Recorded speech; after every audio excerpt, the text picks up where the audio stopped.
প্রথমে যখন দাঁড়িয়ে রাখা শুরু করলাম, দুশ্চিন্তা আফসোস কই থেকে সবার আগে ফিল করলাম আমরা ঘরের ভিতর থেকে।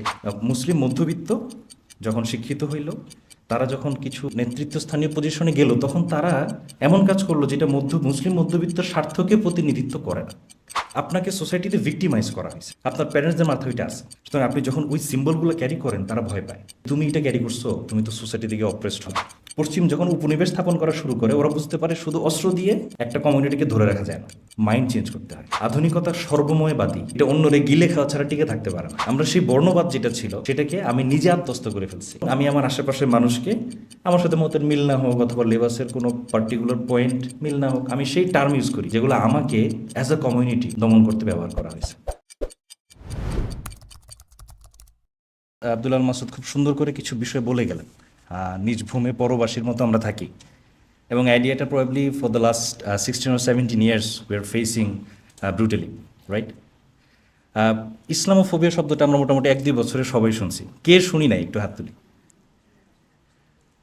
ভেরি গুড, সমস্যা নেই। মোটামুটি বছর 2 যাবত আমরা কিন্তু এটা শুনতেছি, তাই না? এটার মিনিং নিয়েও অনেক অনেক কথা বলেন, একাডেমিক টপিক তো। তো আমি একেবারে আমার আপনার জীবনের সাথে রিলেভেন্ট কয়েকটা বিষয় একটু শেয়ার করি। আমার আলোচনার টপিক হচ্ছে ইসলামোফোবিয়া ঘরে বাইরে। তো আমি যখন ঘর বলবো আর বাইর বলবো, একটা ডিফাইন করতে হয় যে ঘর বলতে আমি কী বুঝাচ্ছি, বাহির বলতে আমি কী বুঝাচ্ছি, রাইট? ঘর মানে আপনার লিটারেল ঘর। এখানে আমরা যারা আছি, বিশেষ করে আমরা যারা জেনারেল এডুকেশন ব্যাকগ্রাউন্ডে, প্রথমে যখন দাঁড়িয়ে রাখা শুরু করলাম, মানে দুশ্চিন্তা আফসোস কই থেকে সবার আগে দেখা মানে ফিল করলাম আমরা ঘরের ভিতর থেকে। আমার আপনার বোন আছে বা আপনার পরিচিত কেউ আছে, তিনি যখন স্কার্ফ শুরু করলেন পরা বা বোরকা পরা শুরু করলেন, সবার আগে কার থেকে ভর্ৎসনা পাওয়া লাগছে? ফ্যামিলি থেকে। তার বাবা নিজেও কিন্তু 5 ওয়াক্ত নামাজ পড়েন, মসজিদে গিয়েই পড়েন, মাও পর্দা করেন। কিন্তু একজন young female in this region, তিনি যখন খুব basic expression of Islam, right, খুব বেসিক এক্সপ্রেশন না, ওই বামপন্থীরাও তো দাঁড়িয়ে রাখে। The problem is or the war is between the ideas. Okay, কি বলা হয় আমাদের সচরাচর? একটা শব্দ আপনারা জানেন, আমি ওদিক যাই না।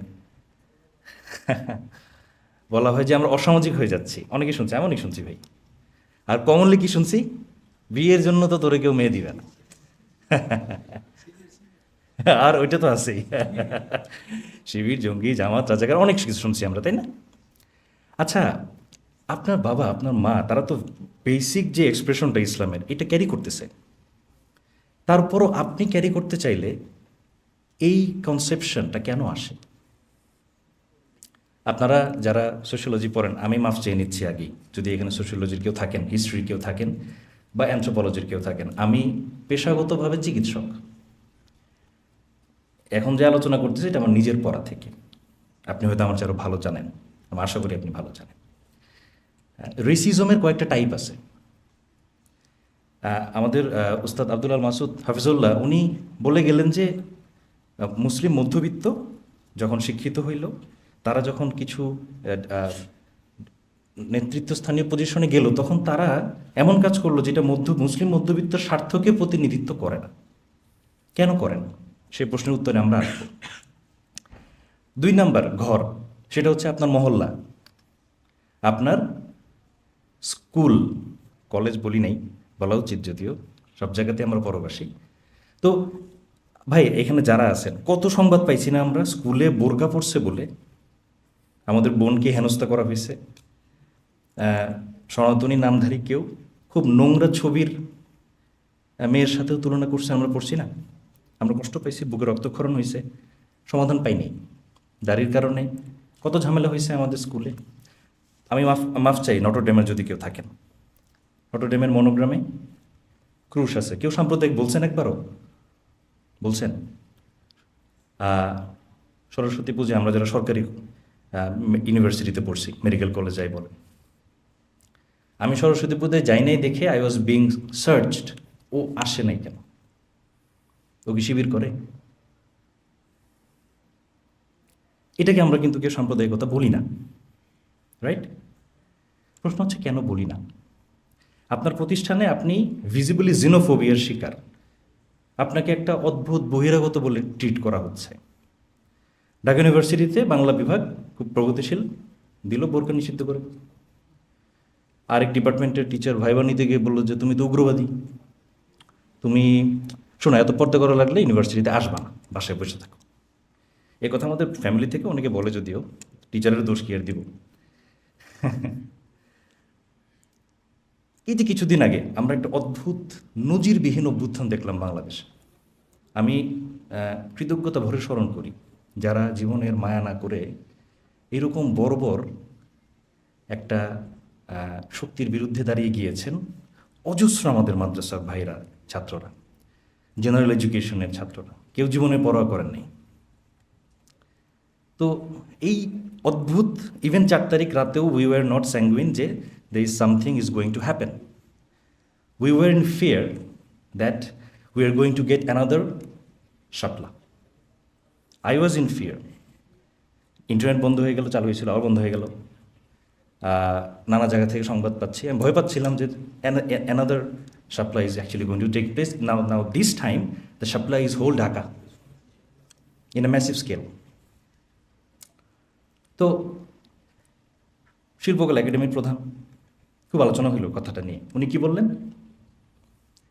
জামাতকে বললেন যে আসো ডায়লগ করি। সেকুলারিজমের ডায়লগ বড় অদ্ভুত। আসো ডায়লগ করি। কি ডায়লগ? 2024-এ এসে মেয়েদেরকে বোরকা কেন পরতে হবে? মানে বোরকা পরে এত অফেন্সিভ একটা কাজ যে এইটার জন্য আরেকজনকে এসে কৈফিয়ত দেওয়া লাগবে যে এই জন্য বোরকা পরা লাগে। আমি একটা পোস্ট দিয়েছিলাম ফেসবুকে তখন। আপনি দেখবেন বামপন্থীরা সিঁদুর বা শাখা এটাকে পুরুষতান্ত্রিকতার চিহ্ন বলে টুকটাক লেখালেখি করছে। বেশি লেখালেখি করতে পারে না, আবার ওই যে সাম্প্রদায়িক ট্যাগ খেয়ে যায়, এই জন্য ভয় লাগে তো ওদের, তাই না? ওরা ট্যাগ দিয়ে অভ্যস্ত, খেয়ে তো অভ্যস্ত না। তো উনি যদি বলতো, কোনো একটা ঐক্য পরিষদের নেতাকে ডাকলো বা কোনো মহাজোটের নেতাকে ডাকলেন, বললেন 2024-এ এসেও কেন একজন নারীকে সিঁদুরের শাখা পড়তে হবে? এটা তো পুরুষতান্ত্রিকতার চিহ্ন। কি অবস্থা হইতো দেশে? উনাটাও যাইতো, নজরুল সাহেবও যাইতো। দুইটা জায়গা আমি চিহ্নিত করলাম, একটা আপনার ঘর আর একটা আপনার সোসাইটি। দুইটাকে আমি ঘর বলছি। এখন ঘরের এই ইমপ্রেশনটা আসলে সোসাইটি থেকে এক্সটেন্ড করে। আপনি দেখবেন রেশিয়াল স্টাডি এগুলোতে ইন্টারনালাইজড রেসিজম বলে একটা কথা আছে। ধরেন আপনাকে সোসাইটিতে ভিক্টিমাইজ করা হয়েছে, আপনার প্যারেন্টসদের মাথায় ওইটা আছে, সুতরাং আপনি যখন ওই সিম্বলগুলো ক্যারি করেন তারা ভয় পায় যে তুমি এটা ক্যারি করছো, তুমি তো সোসাইটি থেকে অপ্রেসড হবা। কারো কারো কারো কারো জন্য এটা শুধু ভয় থাকে না, দে ইনজেস্ট দ্য রেসিজম ইটসেলফ। তারা ওই রেসিজমটা নিজে গিলে ফেলে এবং তারা সেটা টর্চ বিয়ারার হয়ে যায়। আমরা এখানে অনেকেই আছি হয়তো যেটার সাক্ষী।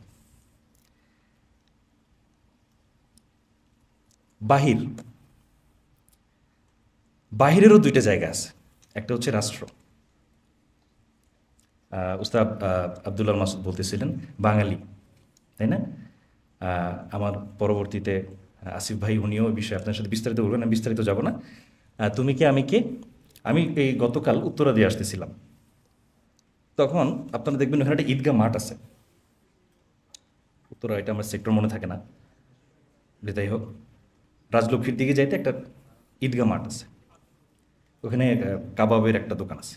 এর আগে এই প্রথম আমি পেন্টিংটা দেখলাম, দেয়াল লিখন, তুমি কে আমি কে, রাজাকার লিখে কাটছে, কেটে বাঙালি লিখছে।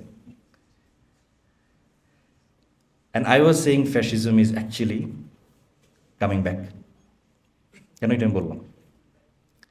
দেখেন, বাঙালি যখন নিজেকে কল্পনা করছে, কীভাবে কল্পনা করছে এইটা বোঝার জন্য আমাদের একটু পিছে ফিরতে হবে। একটু পিছে চলেন, আমরা একটু ইতিহাসে পিছে চলে যাই। ব্রিটিশ উপনিবেশের সময় সিরাজউদ্দৌলা শেষ স্বাধীন নবাব ছিলেন, যে আলীবর্দী বর্গীদের পরাজিত করলো, বাংলাকে অত্যাচার থেকে মুক্ত করলো। মীর জাফর, স্যার জাফর না মীর জাফর, তাও মীর জাফর একটা ক্রেডিট ছিল, বাকি জনের তো সেটাও নেই। এনিওয়ে, সেই মির্জাফর অ্যান্ড আদার্স উমিচাঁদ রায় বল্লভ অনেকে ছিলেন, আমরা শুধু মির্জাফরের নামটা মনে রাখি, এইটাও ওয়ান সর্ট অফ জেনোফোবিয়া, আর কারো নাম মনে আছে আমাদের? মনে হয় যে ও বেচারা একাই ছিল। আচ্ছা, তো আমরা স্বাধীনতা হারাইলাম, যদিও ওই সময় স্বাধীনতা শব্দটা এখনকার স্বাধীনতা মিনিং ছিল না। উপনিবেশ তৈরি হইল, তো স্বাভাবিকভাবে আপনার ঘর থেকে আমি সম্পদ ছিনাই নিছি, আপনাকে ঘর থেকে বের করে দিছি, আপনি আন্দোলন করবেন না? আপনি বলবেন এই ঘর আমার ঘর ফিরে দাও। ইনিশিয়াল টাইমে ব্রিটিশ অপারেশনের এগেনস্টে একের পর এক যে রিভোল্টগুলো হইতো, সেটা কারা করতেন? মুসলিমরা, কৃষকরা পর্যন্ত করছেন। তিতুমির কৃষকদের নিয়ে আন্দোলন করছেন, হিন্দু কৃষকও ছিল। তারা এটাকে বললো ওয়াহাবি আন্দোলন। দেখেন, রেসিজমটা কমন, ট্যাগটা ডিফারেন্ট। রেসিজমটা কমন, কিন্তু ট্যাগ আপনি দিচ্ছেন ডিফারেন্ট। আমেরিকাতে নিগ্রোরা যখন অ্যাসিমিলেট হচ্ছে, কারণ আমেরিকাতে নিগ্রোরা আসছে দাস হিসেবে, অ্যাসিমিলেট হচ্ছে, তখন তাদের এগেনস্টে সাদাদের কি শুরু হইল? দুশ্চিন্তা শুরু হইল। এখনও আছে এটা। তো তারা কি করলো? ওই সময় ছিনতাই হইতো। আপনারা বইপত্র পড়লে দেখবেন মাগার বলতো, ব্ল্যাক মাগার। তো এখন যেমন মুসলমান কেউ ভিজিবল হইলেই জামাত, রাজাকার, জঙ্গি বলে দেয়, তখন তাদের মাগার বলা হইতো, ব্ল্যাক মাগার, যে কালো দেখলেই সে মাগার, ছিনতাইকারী। স্টেটের অ্যাপারেটাস ওদেরকে যেখানে পাইতো ধরে নিয়ে যাইতো। তো একের পর এক রিভোল্ট হচ্ছে ব্রিটিশ রাজের বিরুদ্ধে। তখন ব্রিটিশরা কারা টেনে নিবে? হিন্দু এলিট ক্লাস, তাদের টেনে নিল। তো তারা কয়েকটা কাজ করছে মুসলমানদের উৎখাত করতে। এই ক্ষেত্রে নেপোলিয়নের একটা ঘটনার প্রাসঙ্গিক, আমি ওইখানে জাস্ট ব্রিফটা বলি যে পশ্চিম যখন উপনিবেশ স্থাপন করা শুরু করে, ওরা বুঝতে পারে শুধু অস্ত্র দিয়ে একটা কমিউনিটিকে ধরে রাখা যায় না, মাইন্ড চেঞ্জ করতে হয়। এখানে কিন্তু ওরিয়েন্টালিজমের আইডিয়াটা আসতেছে। তো তারা যেটা করলো, কয়েকটা কাজ করছে। ফার্স্টে ফার্সিটা তারা উঠায় দিল সরকারি ভাষা হিসেবে। তখন চলে আসলো হচ্ছে ইংলিশ। তো এলিট হিন্দু ক্লাস তারা ইংলিশ শেখা শুরু করলো। তখন ইউরোপে আবার আর্যবাদের একটা গুঞ্জন, উৎসাহ দেখা যাচ্ছে। তারা এই দেশে এসে যে কাজটা করলেন, বাংলা ভাষাটার প্রথম ব্যাকরণ কে লিখছে? উনি কি বাঙালি? উনি কেন লিখছে ভাই? আপনি শত্রুকে কন্ট্রোল করতে হলে আপনার শত্রুর ভাষা জানতে হবে। Control for control. তো উনি তখন কি করলো, বাংলার যেটা নর্মাল ফ্লো কয়েকটা শতাব্দী ধরে ডেভেলপ করছে সুলতানি আমল থেকে নিয়ে, হিন্দু মুসলমান সবাই সে আরবি ফার্সি মিক্সড, মানে কলিকুয়াল বাংলায় কথা বলতো। এলিটরা আবার একটু ভিন্ন বাংলায় বলতো। তারা এটাকে চেঞ্জ করা শুরু করে। তাহলে একে তো কী করলো, ফার্সি বের করে দিল, ল্যাঙ্গুয়েজ চেঞ্জ করলো। এখন ল্যাঙ্গুয়েজ খুব স্ট্রং একটা জিনিস। আপনি যে ভাষায় কথা বলেন সেই ভাষায় আপনার মনন গড়ে ওঠে, রাইট? চিরস্থায়ী বন্দোবস্ত করে একদম গরিব করে ফেললো। পরবর্তীতে যেটা হইলো, বেঙ্গল রেনেসা নামের একটা মুভমেন্টের সূচনা হলো। ওস্তাদ নিজে বলে গেছেন বেঙ্গল রেনেসা কী জিনিস ভাই? রেনেসা মানে প্রথম আলো, তাই না? কেউ কেউ বাকশালের আলো বলেন, ভুল না ঐতিহাসিকভাবে। তো এই প্রথম আলোটা কীভাবে আসলো? ইংরেজরা যখন আসছে তারা দেখলো এই ইতিহাস আমার গড়তে হবে। ওরা কি বলে, ডাজন্ট ম্যাটার, আমার শাসন ক্ষমতা চালানোর জন্য কি করতে হবে? একটা হিস্ট্রি দাঁড় করাইতে হবে, জ্ঞান কাণ্ড। ওরিয়েন্টালিজম যে বলে, একটা জ্ঞান কাণ্ড খাড়া করাইতে হবে। তারা ভারতবর্ষের ইতিহাসে 3 ভাগ করলো, হিন্দু যুগ, মুসলিম যুগ, ব্রিটিশ যুগ। হিন্দু যুগ হচ্ছে ঐতিহ্যের যুগ, খালি ঐতিহ্যর ঐতিহ্য। মুসলিম যুগ হচ্ছে আক্রমণের যুগ, সবাই সে ভেঙে চুরে ওরা নিয়ে গেছে। ব্রিটিশ যুগ হলো উদ্ধারের যুগ আর আলোর যুগ। আপনি দেখবেন হাউ ফ্যাসিজম ওয়ার্কস নামে একটা বই আছে, সম্ভবত মার্কিন একজন প্রফেসরের লেখা, আমার নামটা এক্স্যাক্টলি খেয়াল নাই, পড়তেছিলাম বইটা ওই দিন। তো উনি 10টা ক্যাটাগরি করছে, মানে ফ্যাসিজম ডেভেলপ করার পিছিয়ে 10টা পয়েন্ট উনি খুঁজে বের করছে। এর মধ্যে 1 নম্বর ছিল the idea of a mythical past, অতীত হারানো ঐতিহ্য, গৌরব। এই কল্পনাটা তৈরি করা হইলো। অথচ ব্রিটিশরা ভারতে আসার আগে ভারত বলে কোনো কনসেপ্টই ছিল না। ব্রিটিশরা ইন্ডিয়াতে এসে ইন্ডিয়া বলে কনসেপ্টটা আবিষ্কার করছে তার কন্ট্রোলের জন্য। সেই বয়ানটা বাঙালিরা নিল, তারা বলল যে না। এবং আচ্ছা বলেন তো ভাই, এখানে যারা আছেন, দ্বিজাতি তত্ত্ব কার দেওয়া? নেহেরু, সাভারকার, 2টা উত্তর আসছে। তার মানে আমাদের জিন্না, গুড। গুড, মোটামুটি ভেরি গুড, মানে আপনারা টুকটাক পড়ার মধ্যে আছেন, এটা একটা গুড সাইন। মজার বিষয় হলো জিন্নার 50 বছর আগে দ্বিজাতি দত্ত যিনি বলে গেছেন হি ওয়াজ রাজনারায়ণ বসু অ্যান্ড নবগোপাল মিত্রা ফ্রম হিন্দু মেলা, এটা আমরা জানতাম না কেউ। এই আইডিয়াটা কেন আসলো? যে ব্রিটিশরাই তো ভাগ করে গেছে, তো ওই যে হিন্দু এদের মুসলমান, আমরা ব্রিটিশ, ওইটাকে অ্যাডাপ্ট করলো, ওই আলো গ্রহণ করলো কিসে?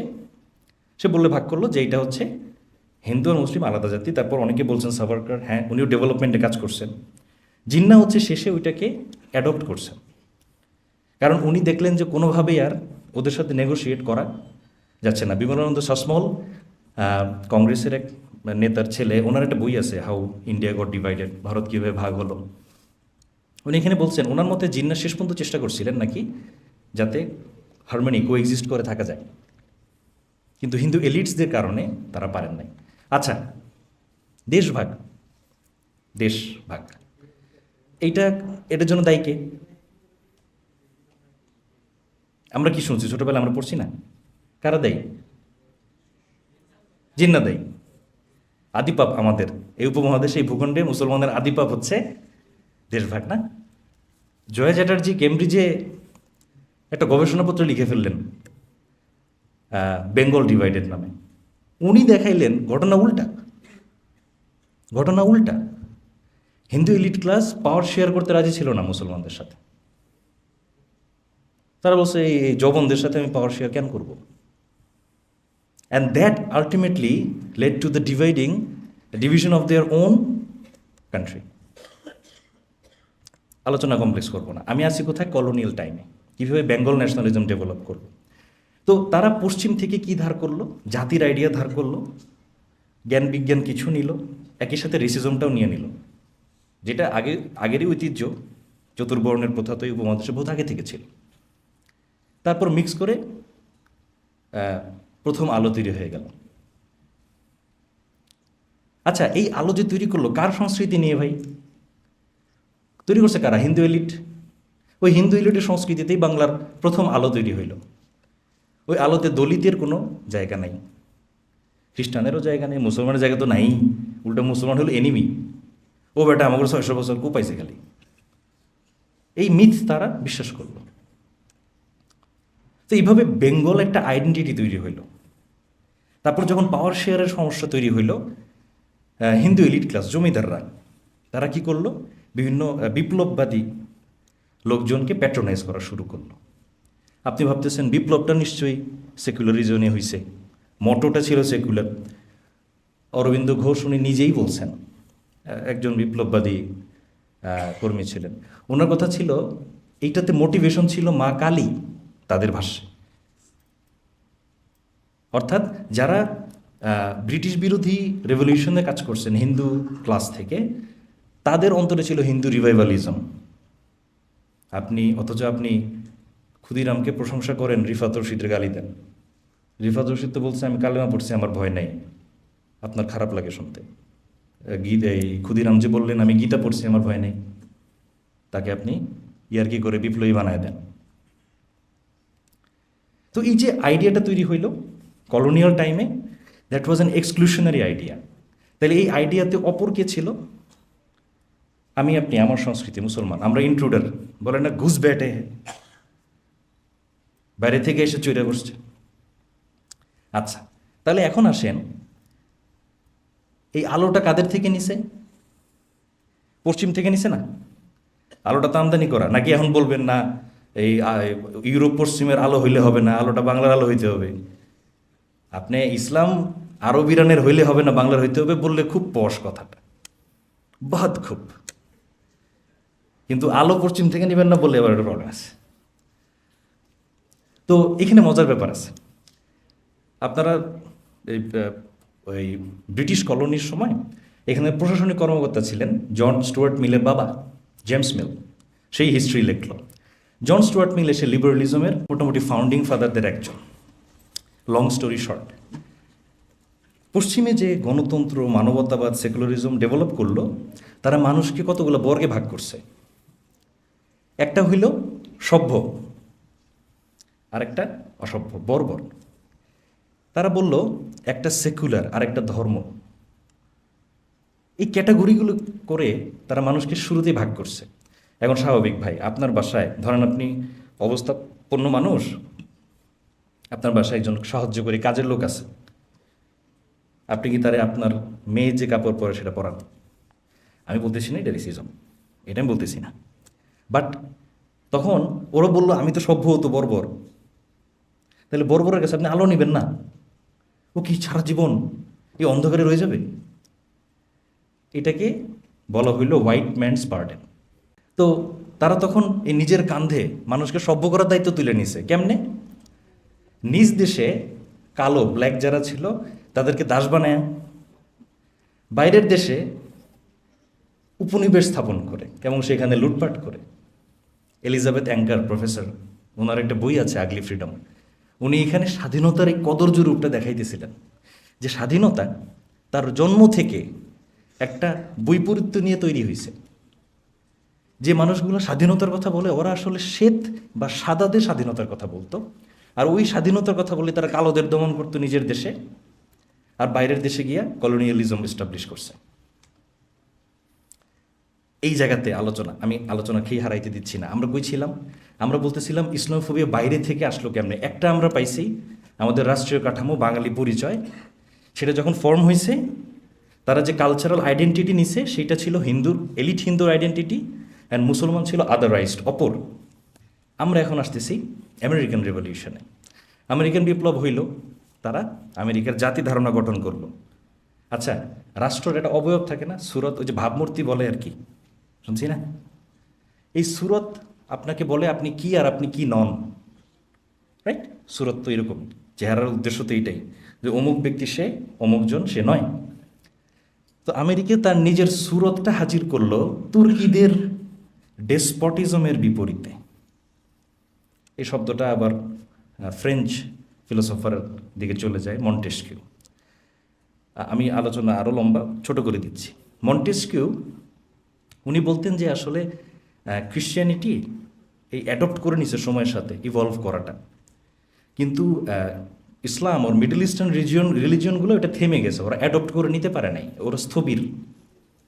খালি খ্রিস্ট ধর্মটা আলটিমেটলি অ্যাডপ্ট করে শেষমেশ আপনাকে অনেকগুলো আলো উপহার দিছে। আজকে আমরা কিন্তু আলাপ করতেছি ওই আলোর নিচে যে অন্ধকার থাকে সেটা নিয়ে আর কি। তো তারা আমেরিকা তার নিজের অবয়ব তৈরি করলো তুর্কিদের বিপরীতে, কারণ তুর্কিরা তখন উসমানী খিলাফতের পরিচালক ছিলেন। তাহলে চিন্তা করেন তো, আপনি কি জানেন বাংলাদেশে যে মুক্তিযুদ্ধের স্বাধীনতাপত্র কে লিখছে? সুব্রত রায় চৌধুরী। কোন বই থেকে লিখছে? মার্কিন কনস্টিটিউশন দেখি, জেনেসিস অফ বাংলাদেশ বইতে উনি এটা উল্লেখ করছে। তাহলে মার্কিনদের কাছে জাতি ধারণায় অপরকে, তুর্কি মানে মুসলমান। ভাই, একে তো বাঙালিতে আপনি অপর ছিলেনই, এখন আবার মার্কিনটাই না আপনার ডাবল অপর করে ফেলছে। এই দুইটা ধারা আমাদের সময়ে সবচেয়ে ভালোভাবে মিলছে শাহবাগে এসে, একেবারে ভাই সোনায় সোহাগা বলে না, সেভাবে মিলে গেছে। কারণ তখন আমেরিকা কমিউনিজমরে হারাইলো, রাশিয়া ভেঙে খান খান হয়ে গেল, আর বা আমরা সব মস্কো, পিকিং, নানা উপদল উপদল ভাগ হয়ে তখন চুরমার। তারপর আমেরিকার কাছে চ্যালেঞ্জ হয়ে দাঁড়াইল কে? ইসলাম। তো সে তখন 90-এর দশক থেকে কিন্তু সে গালফ ওয়ারে ইনভলভ ছিল। এর আগে থেকে তো ইসরায়েলের ওয়ার ক্রাইম সে কন্টিনিউয়াস সাপোর্ট করে যাচ্ছিল। তারপরে 9/11, one of the most memorable event in the last 50 years, the last century. এর পরবর্তীতে আউটকাম কি হইল? সে ওয়ার অন টেররটাকে তার গ্লোবাল এজেন্ডা হিসেবে গ্রহণ করল। ওয়ার অন টেরর মানে কি ভাই বলেন তো কেউ একজন? আমি শিক্ষক মানুষ, তো এই প্রশ্ন করার বদ অভ্যাস আমার আছে।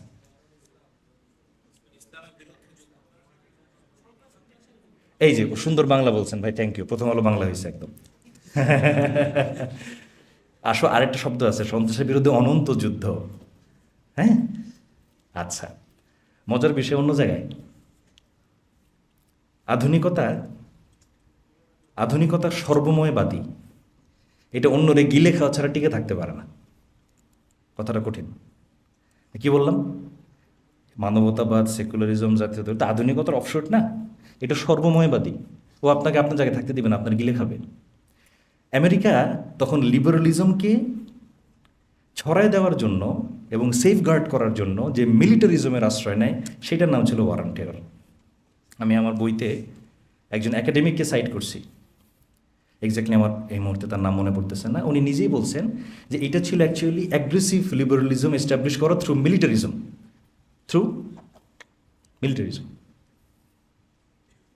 তো এটা চলতেছে কিন্তু world wide, right? In the mean time কী হইল? Pilkhana, one of the most tragic events of our country since independence quote and quote, কারণ এটা নিয়ে আপনি ডিবেট করতে পারবেন। তো সেখানে কয়েক বছর আগে থেকে কিন্তু হচ্ছে যে মিলিটারির মধ্যে ইসলামিক মিলিটেন্সি ঢুকছে, এই প্রচার কিন্তু আমেরিকায় চলতেছিল। এরপরে আমরা দেখলাম পিলখানার একটা খুব মর্মান্তিক ঘটনা। তার ঠিক পরে আমরা ইন দ্য মিন টাইম ব্লগস্ফিয়ার, আমরা যারা 90s কিড, আমরা তখন ব্লগের উত্থান দেখলাম।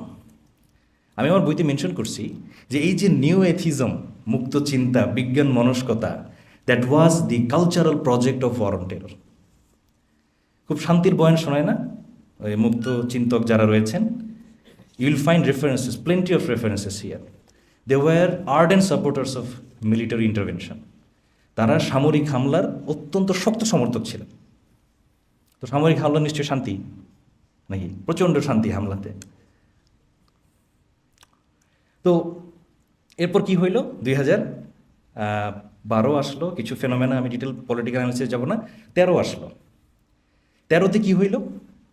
1-11 এর মধ্যে হয়ে গেছে। তো 13তে বাঙালি যে আবার সেই জাতীয়তাবাদ, সে গ্লোবাল একটা ফোর্স পাইল এটাকে মুসলিমদের এগেনস্টে ইউজ করার। এটা স্কেপগোট কে হইল? আমার আপনার ভাইয়েরা, বলির পাঠা বলে না, আমার আপনার ভাইয়েরা। আমরা অনেকে জানি। এখন অনেকে বলে না মব জাস্টিস ভালো না। 2013 আন্দোলন কী ছিল ভাই? আদালত থেকে তো রায় দিয়ে দিছিল। এরপরে যা হয়েছে ওটা তো মব জাস্টিস ছিল। তো সেই জায়গায় এসে মিলিত হয় আমেরিকার ওয়ার অন টেরর প্রজেক্ট আর বাঙালির যে চেহারা তৈরির রাজনীতি। সেখানে আপনি কে? We are outsider. তারা তখন একটা ওয়েপন পায় এটাকে কি করার, এক্সিকিউট করার। এবং আমাদের বাংলাদেশের ইতিহাসে অন্যতম বেদনাদায়ক ঘটনার সাক্ষী আমরা হয়তো অনেকে হয়েছি।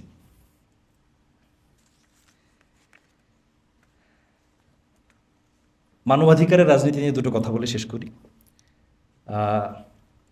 চায়না এবং আমেরিকার সম্পর্ক নিয়ে আরেকজন লেখক উনি লিখতেছিলেন যে আমেরিকার মানবাধিকারের রাজনীতি খুব ইন্টারেস্টিং।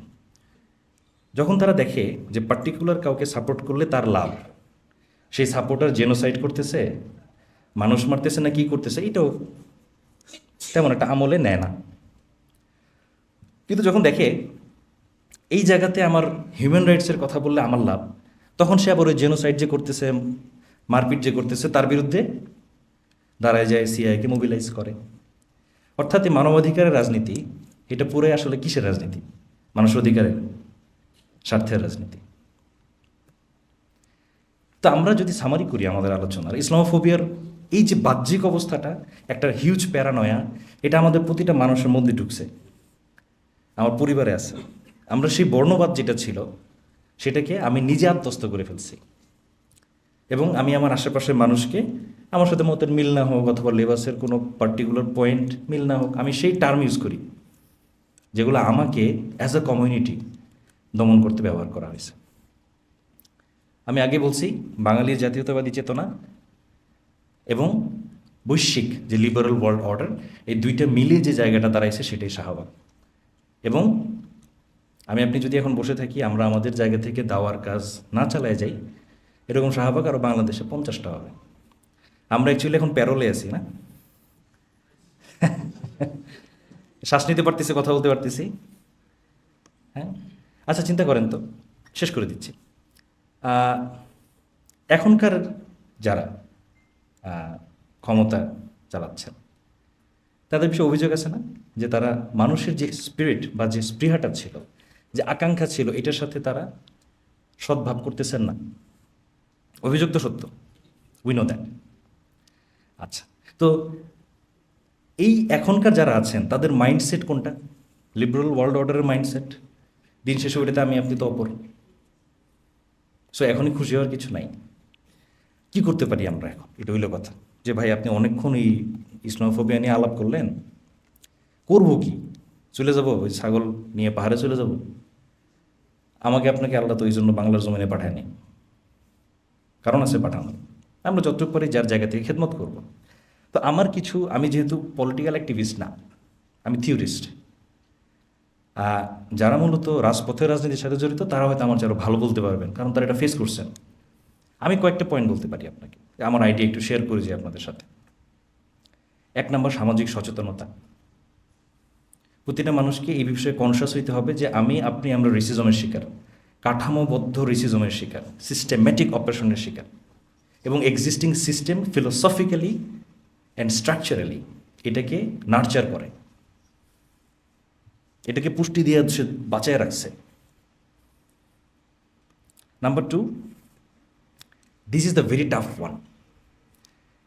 বাংলাদেশে ইসলাম নিজের পরিচয়ের সাথে ধারণ করে রাজনীতি করেন এমন অনেক দল আছে, তাই না?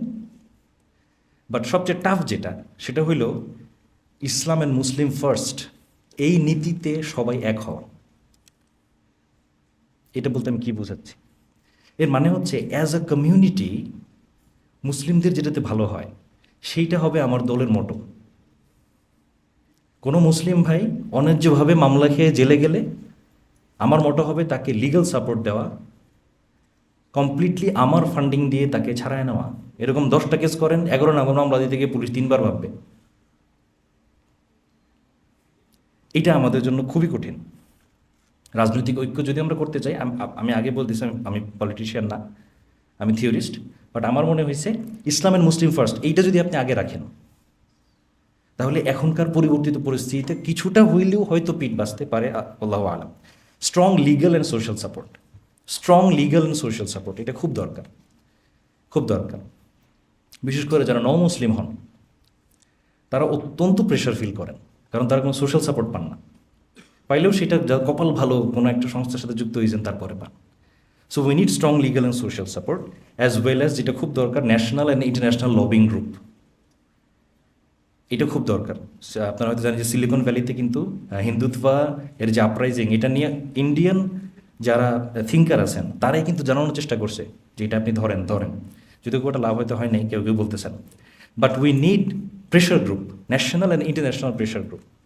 কারণ যারা আছেন আপনার মসনদে, তারা যদি তার চেয়ারের ব্যাপারে থ্রেটেন ফিল না করে, তাহলে আপনাকে আমলে নেবেন না, কখনই আমলে নেবে না।